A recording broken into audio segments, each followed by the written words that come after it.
নমস্কাৰ মই দেৱাশী আৰু আপোনালোকে চাই আছে আপডেট নাও সমগ্ৰ বিশ্বতে কৰোনা ভাইৰাছে যি মহামাৰী ৰূপ ধাৰণ কৰিছে সেই ভাইৰাছৰ কবলৰ পৰা মুক্ত পাবৰ বাবে এতিয়া প্ৰতিখন দেশে উঠি পৰি লাগিছে ঠিক সেইদৰে আমাৰ দেশ ভাৰতবৰ্ষ ব্যতিক্ৰম নহয় আমাৰ দেশ ভাৰতবৰ্ষতো এই ভাইৰাছৰ কবলৰ পৰা মুক্ত পাবৰ বাবে 21 দিনীয়াকৈ ঘোষণা কৰা হৈছে লকডাউন কাৰ্যসূচী কিন্তু উল্লেখনীয় যে এই লকডাউনৰ সময়ছোৱাত কিছু লোকে কিছু ভুৱা বাতৰিৰ প্ৰচাৰৰ জৰিয়তে জনসাধাৰণৰ মাজত অৰাজকতা সৃষ্টি কৰাৰ প্ৰয়াস কৰিছে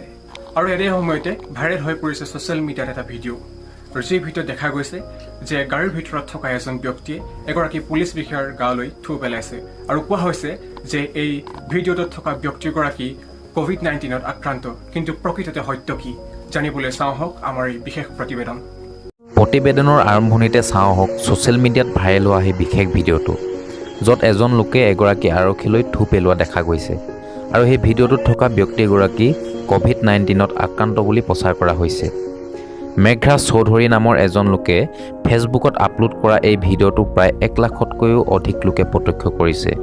আৰু আমি সেই ভিডিঅ'টো সত্যতা নিৰূপণ কৰাৰ চেষ্টা কৰিলোঁ আৰু ইতিমধ্যেই ভিডিঅ'টোৰ বিষয়ে দ্য টাইমছ গ্ৰুপৰ জনপ্ৰিয় কাকত মুম্বাই মিৰৰে 2020 চনৰ 29 ফেব্ৰুৱাৰীতে এক প্ৰতিবেদন প্ৰকাশ কৰিছিল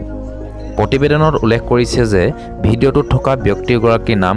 মহম্মদ চৌহাল চৌকাত আলী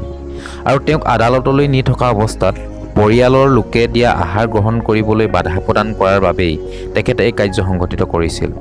আনহাতে এই ভিডিঅ'টো টাইমছ অফ ইণ্ডিয়াই 2020 চনৰ 3 মাৰ্চ তাৰিখে ইউটিউবত প্ৰকাশ কৰিছিল ইয়াৰ উপৰি দিল্লীৰ নিজামুদ্দিনত কৰোনাত আক্ৰান্ত লোকসকলক চিকিৎসাৰ বাবে এখন বাছেৰে নিয়া হৈছিল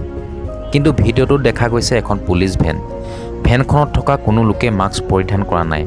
গতিকে প্ৰমাণ হ'ল যে সোশ্যাল মিডিয়াত ভাইৰেল হোৱা এই ভিডিঅ'টোৰ সৈতে নিজামুদ্দিনৰ ঘটনাৰ কোনো সম্পৰ্ক নাই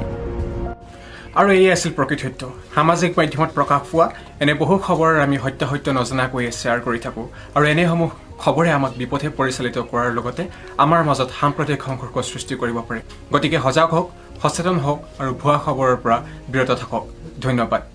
ফেচবুকৰ জৰিয়তে আমাৰ আপডেটসমূহ পাবলৈ আপুনি লাইক কৰক আমাৰ ফেচবুক পেজ আৰু ইউটিউবৰ জৰিয়তে আমাৰ খবৰসমূহ পাবলৈ ছাবস্ক্ৰাইব কৰক আমাৰ ইউটিউব চেনেল আপডেট নাও